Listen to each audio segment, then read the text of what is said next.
good one with a bit of price. So in other words, you could have clipped and done like 3 or 4 or 5K before it kicks in again. Yeah. So I think with a bigger tank on them, still wheelie one. Yeah. The good thing about them, you'll have done one, done another one before that even ever kicks in. But we'll stick to the 10 miles because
Just open that gate.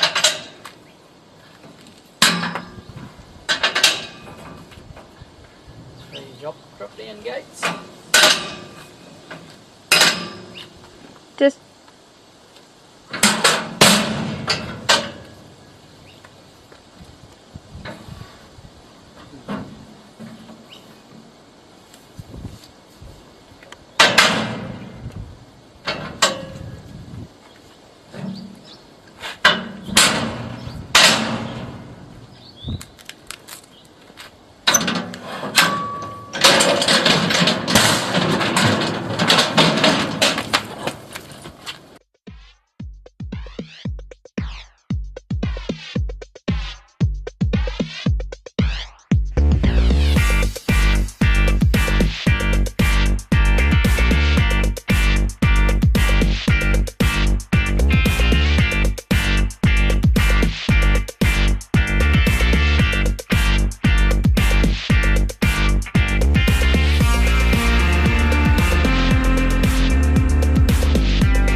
let's put the system in context of the whole farm. Highlighted now with the green arrow is the feeding area at the far right of the building. This is significant because the MI1 system guides cows into this area before and after milking. This reduces the reliance on concentrates and improves milk from forage.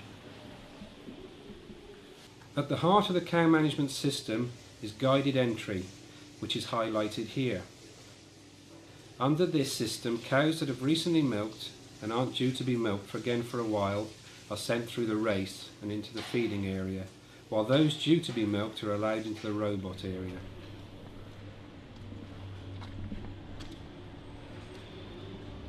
Here are the two cows entering the robot area now.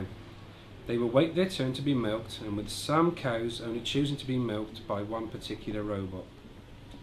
The cow waiting at the far end of the race wants to come back into the waiting area, but isn't allowed to, and has to go into the feed area. Now, let's take a closer look at the robots and how they work. When the cow enters the robot, her electronic tag is identified and her pre-allocated amount of food is dispensed. This is spread over the milking. The belly height of the cow has been pre-programmed, and this helps the robot to attach the cluster. The robot arm then moves across to the box and picks up the milked cluster. The 3D camera identifies where the teat-cups and teat-cups are.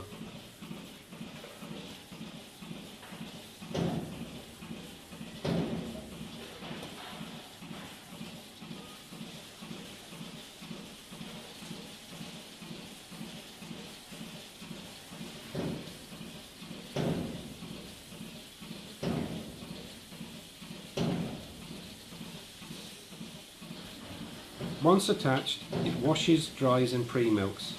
It is the only robot that can do this.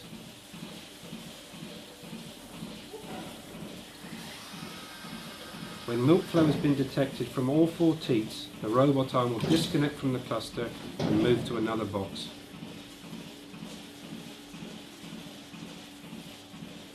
The weight of the cluster is taken by the robot, making the milking a stress-free experience and a complete milking.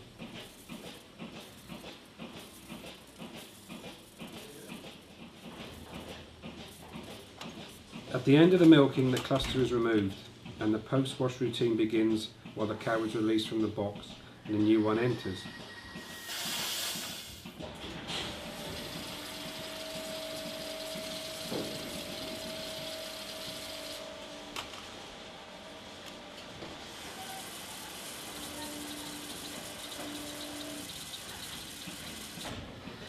And back comes the arm for the new cow.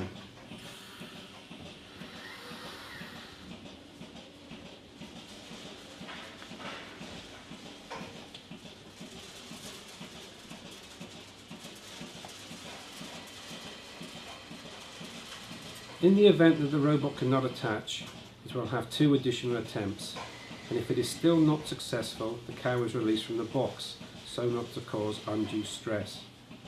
If a cow has a particularly misaligned teat, or there is a mastitis issue, the clusters can also be put on manually. In fact, the MI1 is the only robot to easily facilitate this, and this was a major influence in